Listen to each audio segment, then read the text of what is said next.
Бисмилля. Мына ол таш туған, мына ол қар да.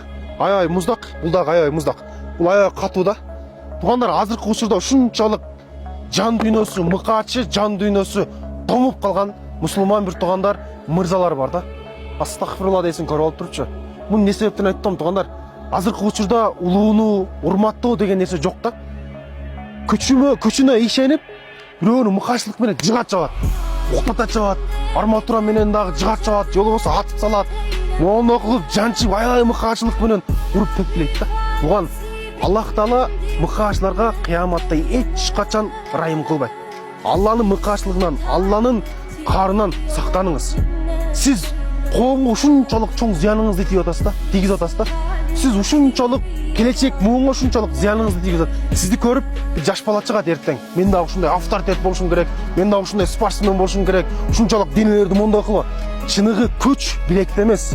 Чыныгы күч денеде эмес туган. Чыныгы күч бул жүрөктө туган.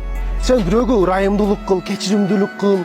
Мисал келтиргенде бул намысту коргоо, авторитет деген өзүңдүн эже карындашыңдын намысын коргоо. Ата энеңдин намысын коргоо. Москвада канчалаган эже карындаштар иштеп жүрөт.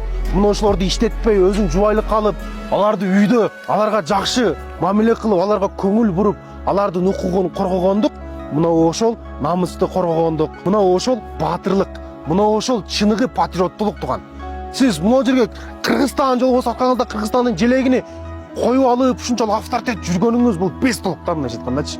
Акта сиздин эже карындаштарыңыз, ата энеңиз бул жакта кыйналып, ушунчалык бир кор болуп жүргөн болсо, тазалык сакталбай, коомчулук бузулуп, келечек муун ар кайсыл нерселерди кылып жаткан болсо, бул сиздин мындай бир намыстуулугуңуз эң төмөн даражага түшүп кеткендик болуп эсептелинет.